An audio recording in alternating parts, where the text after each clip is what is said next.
Good evening, everybody. This video will be a brief update on Tropical Storm Imelda. I don't have enough time to include Humberto in this video, so apologies for that, but let's get straight into things. So here's our latest satellite imagery. This is Imelda here.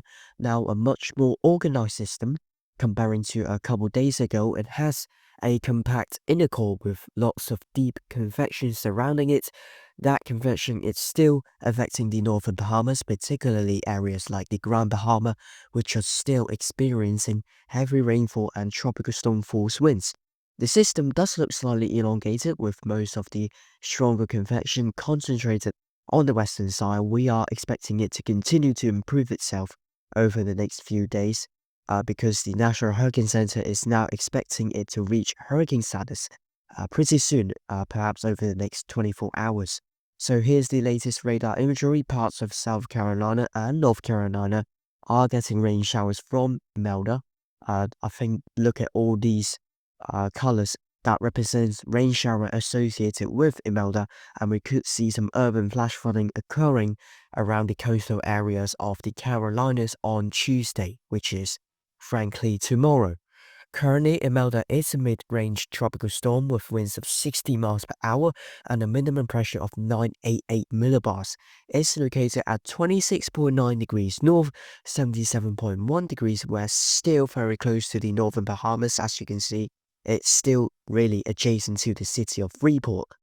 Though the distance will begin to increase at it now moves north at 9 miles per hour, which is going away from the Bahamas.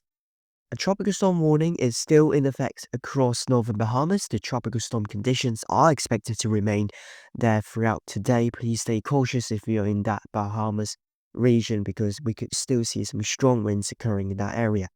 So what's the expectation for Imelda over the next 5 days? Well, very soon it will begin moving northeast.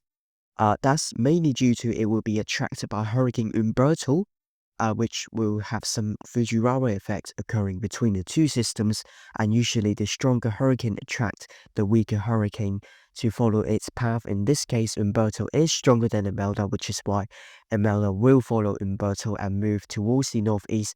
This will keep Imelda offshore away from the US East Coast, which is fantastic news. By tomorrow, it's expected to reach Category 1 hurricane intensity.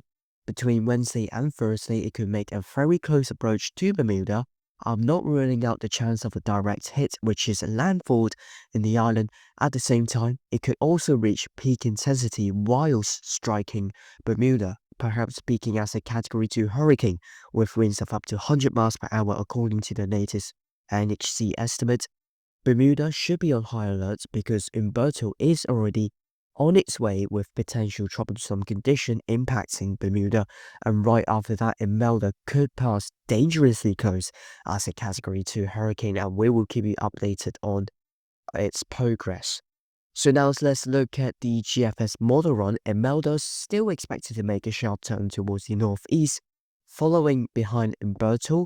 Notice how all the lines on the outside are merging together, showing strong agreement on the Fujiwara effect will occur.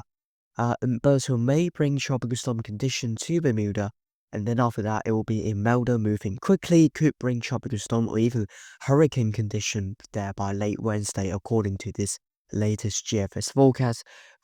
Fortunately, because of its speed of movement, it will likely to be well past Bermuda by early Friday. And then the European model also has a very similar expectation, so I won't necessarily show it on the graph here.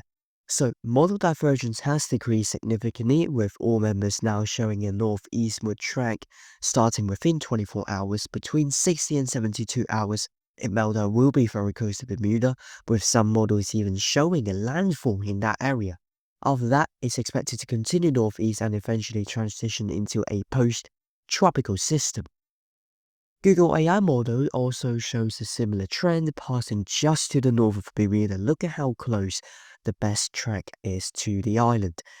No members show a threat towards the US East Coast, so if you live around that area, there's no need to panic apart from, paying attention to some potential heavy rainfall occurring. This is the model intensity forecast. You can see most of them has raised their expectation. most call for a high-end Category 1 hurricane peak around the 60-hour mark, with one or two pushing for a Category 2 agreeing on the National Hurricane Center, but most of them do expect it to weaken gradually after the 60-hour mark, and it will be transitioning to an extratropical cyclone soon after that. Here's the latest wind shear map. Imelda currently producing lots of wind shear on Humberto, which explains why Humberto's recently has been weakening quite a bit. As for Imelda itself, shear remains moderate at 15 to 20 knots. Too high for rapid intensification, but conducive enough for Imelda to strengthen into or maintain its hurricane status over the course of the next few days. Sea surface temperature remain pretty warm across the Western Atlantic, around 29 degrees Celsius for both systems. This will continue fueling Imelda's development even near Bermuda. Water remains at 28 degrees Celsius, but beyond that latitude, temperatures will drop quickly, as it does always. So far this season, we have had 9 tropical storms formed, 3 major hurricanes and 1 Cat 5 with 2 Category 4s. And just one US landfall has been recorded this season, which came from Chantel when it struck South Carolina as a weak tropical storm. That's it for today. Thanks for watching. Remember to leave a like, subscribe, and share. Thanks for watching. See you on the next one.